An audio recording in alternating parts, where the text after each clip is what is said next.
Yo, what's going on, Boo Bears? Happy Tuesday to you.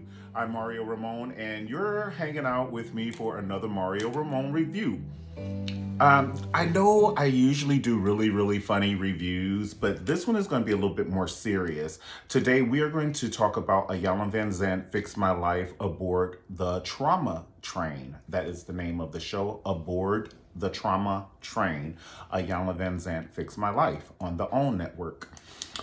First of all, if you like the video, definitely like the video, subscribe to my channel, and comment. I would love to hear your point of view on all of the videos that we do. So I'm going to just start off by saying the first 9 minutes and 53 seconds of Fix My Life was just wow. It was wow. Um, it starts out with this family, and the grandmother comes in, the grandmother and her brother. They come in, and then the children of the main lady, her name is Yolanda. And Yolanda, she's very pretty actually, but those insides are like black tar, honey. I'm sorry. It's just somebody, like, even if she was a family member, I probably would just stay away from her. Like, her energy is just bad. And I could see where she's just very condescending to me. She's condescending, and I don't know where her feelings are, but she doesn't have feelings. To me, it's like she doesn't have feelings. And it's like, I've never seen anything like it. Like, kind of like with her son, the way she talks to him, she was like, I don't respect him as a man. Well, you don't have to respect him as a man because, you must have respected the guys who you were with, beating you because you stayed with them. I don't know, but you're mad at him about something he didn't do. You got mad at him because you said he didn't take your side about the beatalization of something. And I think it was the uncle. You know, uh, Yolanda says the uncle drug her across the house, but she also had three different stories. She said he pushed her, he drug her, and then he pushed her and he drugged her, or whatever. Given the history, Yolanda, I mean, you have three different things. You have Alzheimer's, amnesia, and you never remember the pain and trauma you caused to others, but you can always so happen remember all the trauma word verbatim that they've done to you. And you're picking and choosing. So in this aspect, for family credit, your family credit isn't good, honey. If little girl who cried wolf or little boy who cried wolf was a person, it would be you. All the things that your family's saying that you did to them, I don't remember that. I don't remember that. And this is something I want to say to the parents. You cannot go around fucking up all the little children's lives, fucking them up for good, and then we talk to you 20 years later and all of a sudden you have amnesia. I don't remember that. I would never. Yes, the fuck you would, and yes, you did. I'm not picking shit up out the air, out my ass. I'm just sticking my hand up my ass and coming up with this conclusion. No! And so the reason I feel a little passionate about this, some things happened where when I was younger and I had to get adopted. And it was in the fifth grade.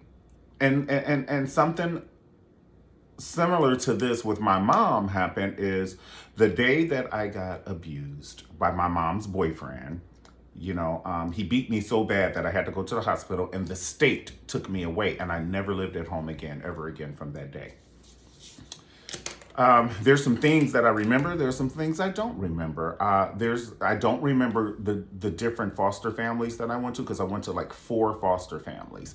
And the reason why I did not want to become attached to them in my young child mind, my fifth grader mind, I'm like, I'm going to get close to them and then they're going to snatch me away. So in my mind, I always feel that if I get close to people, they'll get taken away. So I have a border.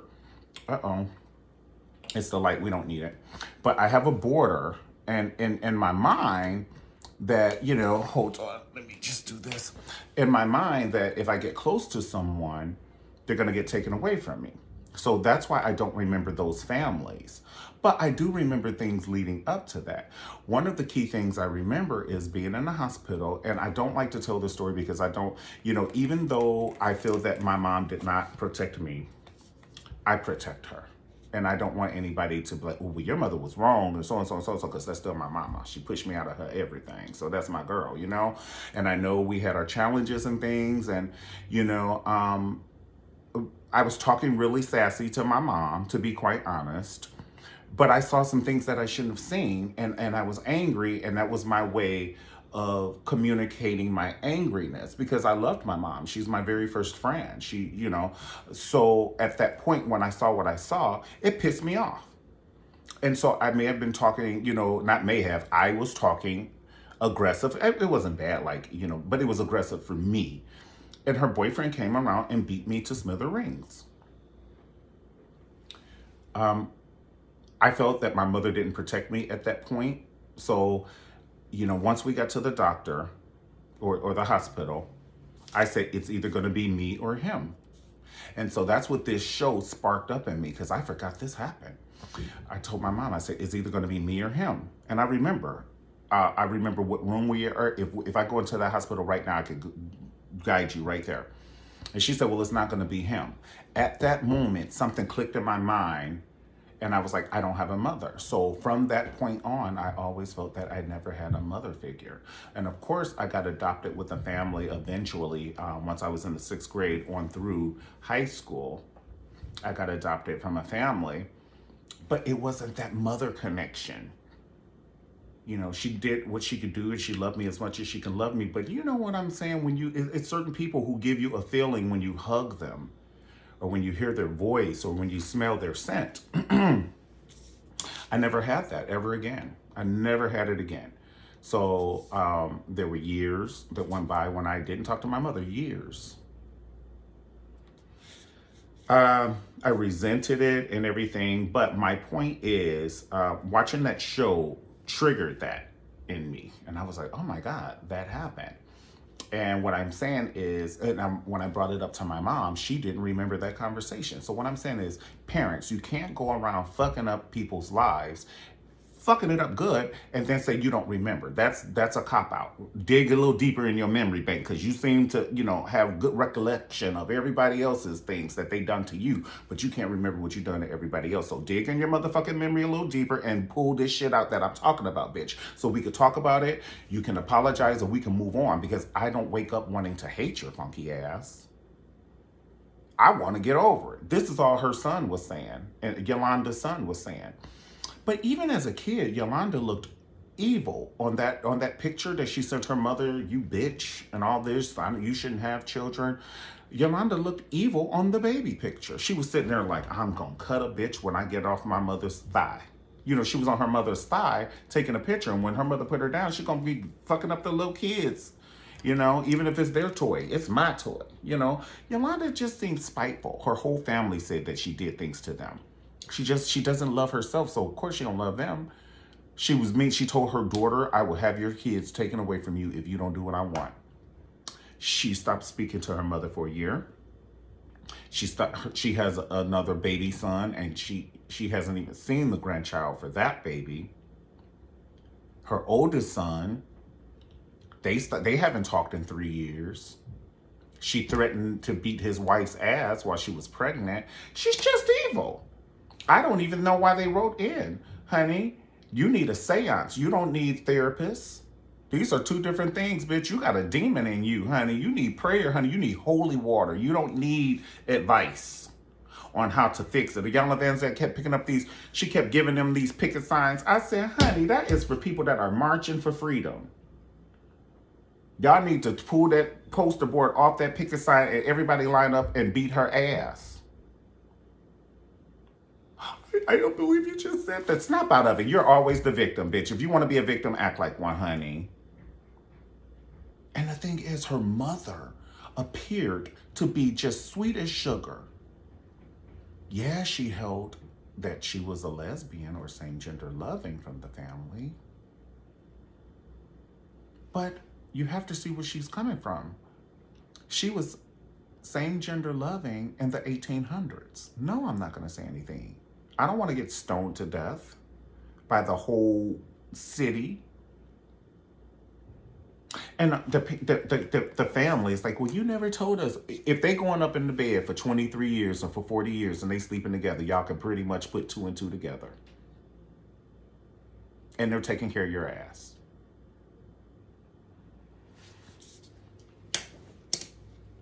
I did not like how they was calling her Miss Nancy, honey. It was I just see sense feel some slave shit going on. They was like, well, Miss Nancy took care of us real good. Even when they just started talking about Miss Nancy, honey, I was like, okay. Can we call her Mama Nancy, Daddy Nancy, Uncle Nancy? I don't know.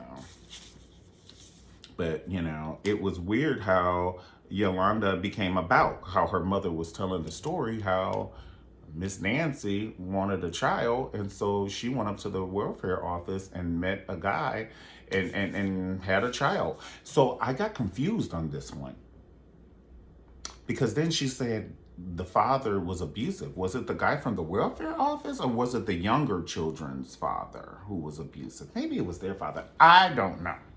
But I know the mom, Yolanda's mom, said none of them grew up with their father. They grew up with Miss Nancy. I don't like what Yolanda did. When her son's wife was like, look, you put that IV drip, she's never gonna wake up out of consciousness. She went to the bathroom, come back, but it should have been the bathroom in the room too. Now shit, how long did you go in there? I mean, was it a blowout situation? Like, how long were you gone? And why would the hospital allow somebody who wasn't her spouse to approve an IV drip? I'm like, what kind of medical insurance y'all have? I will fuck you up, bitch. Who approved it? So that's two people. The person that approved it and the person that did the drip, bitch. Come here, your ass is mine, bitch. Give me a napkin, put it in my shirt, bitch. Because I don't want to fuck up my shirt. But I'm about to eat me some ass today, honey. Boar's head ham. I'm like, don't we have an executor or, somebody who's like makes all the decisions? Who the fuck gave permission for the IV drip? And we never saw Nancy again. And then Yolanda go reach in there. Said, so you're not going to be in her deathbed, you evil bitch. You evil bitch. You better hope I don't see you at Kroger's. I'm going to talk to your ass the way you need to be talked to. I'm going to keep bumping my cart into your cart. I ain't going to physically hit you because I know you got some issues, but I'm fucking your cart up, bitch. The way you treat your mama, I've never seen it. But anyway, she gonna reach down in Miss Nancy's ear right before she dies and say, since you're not gonna be able to give me any more money, make sure you save me some now. Bitch, I'm sorry, I'm a little busy. I'm dying right now. You crazy bitch. Why the cute one's so crazy? Because she cute. She look good. She look younger than her children. And then I felt her son. Her son was like, I don't want my kids around this bitch. Listen. She just said she don't think of me as a man. Not only am I a man, I am a husband and a father of 3. My wife's a RN. We are not begging and borrowing, honey. Okay?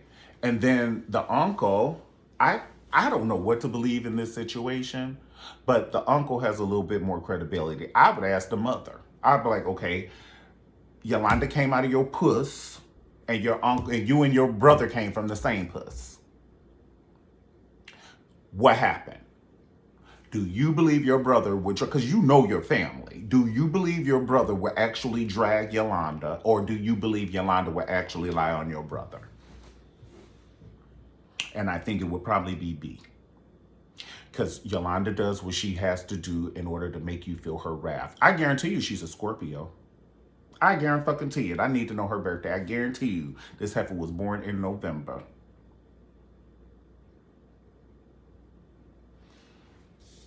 I guarantee it. I wouldn't fuck with her. Even if she was my mom and my mom was this evil and the evilization continued, I'd be like, you know what? Because fuck that. No, I don't care. At this point, I cannot fuck with you. You're evil. I don't condone it. I don't condone it. I don't condone it. Pure evil, too. As sweet as her mother is, she hasn't talked to her mother in a year. I don't give a fuck what she did, bitch. That's your mama. And your mother is 172 motherfucking years old. She might have 40 more seconds to live. And you ain't talked to her in a year, bitch. You ain't worried about nobody but yourself. You ain't worried about nobody but yourself. You're not worried about your kids, your grandkids. If you was worried about your grandkids, you would have made up with your kids so you could see the youngest baby. You don't even have maternal instincts like that. You don't even want to see your grandchildren. It still hasn't kicked in. Your zodiac sign is still selfish, bitch. Mm-mm. And Iyanla Van Zant was trying to convince her son, well, you should let her see the grandchildren. No, I said no. I'll go to the kitchen and she whisper something in their ear. Your father ain't shit. He let a man hit me. Your father ain't shit. No, she don't need to be with the grandkids. And she damn sure don't need to be with them alone. And then his sister is crying, but I want her to see the kids. Snap the fuck out of it. Snap the fuck out of it. You're a victim too.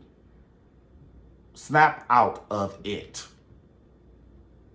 You just said that she came up to the school threatening to take your motherfucking kids. And you think I'm gonna have mine around her, bitch? All this trauma she's put in the whole family, I am not gonna have another generation gap. Exactly. That's gonna be the gap because they're never gonna meet her. Here's a picture of your grandmother. Well, why can't she come around? The bitch is evil.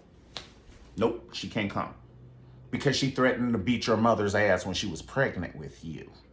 That's why this motherfucker can't come around. She's begging and borrowing on someone's deathbed. They're dying, and she's like, can I borrow $20? Literally. And the son was like, I'm not with this shit. I'm not with it. So that's when he was like, well, I'm good. I'm good. I'm good on you. Because you always got memory loss and Alzheimer's, and you can never remember all that good shit, honey. You got all of it. You got all of it when it comes to apologizing to someone else. And then when you called your uncle a punk, first of all, he is 100. It's an elder. I cannot imagine calling one of my uncles some shit like that. Oh my God, my whole thing, about 75 people would just jump and stomp on me. And if somebody in my family called me an F word, 75 people would jump and stomp on their ass. Oh my God, I have never.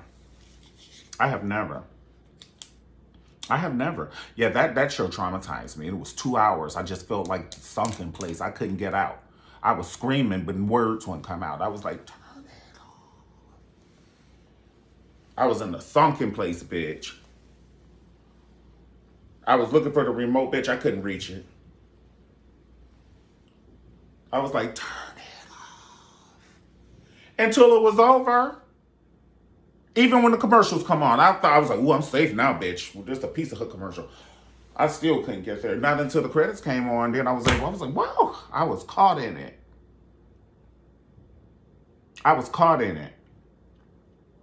It was too much. It's just, it really pissed me off. And I don't like Yolanda. I would never like her. I don't give a fuck if she apologized in 13 different languages, including Braille. You put your finger on the little bubbles, honey, and went, I'm sorry. You a lie. The way she was holding her son's hand just screamed fake. I'm sorry. I'm sorry for the hurt I did to you. I was like, oh no, I can't be bothered. I cannot be bothered. Because I'll fuck around and I don't want to be talking to my mama like that.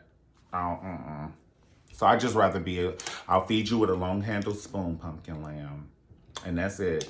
You can mail me a holiday card and I'll mail you one, bitch. I'm probably gonna mail you the same one you mailed me last year, bitch. I ain't spending no money on you. Fuck you. That's how I feel. Don't be looking at me like that. Why you looking at me like that? Why you looking at me like that? All right, guys. Well, thank you so much for hanging out with me on the Mario Ramon discussion. I told you this was going to be a real one. And sometimes it's not going to be, a comfortable conversation with our reviews, but I got to give it to you. And I'm telling my truth. And, it sparked up in 2020. My mom actually gave my phone number to the guy who abused me over 30 something years ago. I never talked to him again. And so he called me and said, first of all, my mom texted me and said, I gave Lionel your number. And I'm like, who, Richie? Dancing on the motherfucking ceiling? Because I know you're not talking about the other Lionel. Why would you do that without talking to me? See, that's a whole nother show, Tyra. I said, see, this, but this is my motherfucking truth, and it is the truth. This is what the fuck happened. And then this motherfucker gonna call me, I've been thinking about it, which I'm not holding a grudge and all of this. But you fucked up our whole family's life. Not only mine, 5 of my other siblings got taken away from my mom, and we never were together ever again. And so then at the end of the conversation, he's telling me, I write poems, and would you like to hear some of my poems? And can I call you sometime? Listen, I'm going to forgive you because I am a man of God. You know what I'm saying? I do what I do, but I'm spiritual. I would say I'm more spiritual than religious. And yes, I wake up, I pray every morning. I thank God every day, all through the day. Yes, thank you, Lord. But we are not going to be able to have no phone conversations, sir. And that's that. And then I called my mother and talked to her the way she needed to be talked to. I'm going to tell you the truth. Why did you give him my number with that? What you should have said, can I give him your number? We don't do this after the fact, but we live and we learn. God is testing my patience every day in COVID 2020. And, that's it. So thank you so much for hanging out with me on the Mario Ramon review. I'm going to see you the next time on the next review. Definitely comment on this video. Like I said, subscribe to the channel. Like the video and put it on your social media or pass it on to some friends that may like the conversation. Thank you so much, and I pray you're having a happy Tuesday. God bless you. Peace.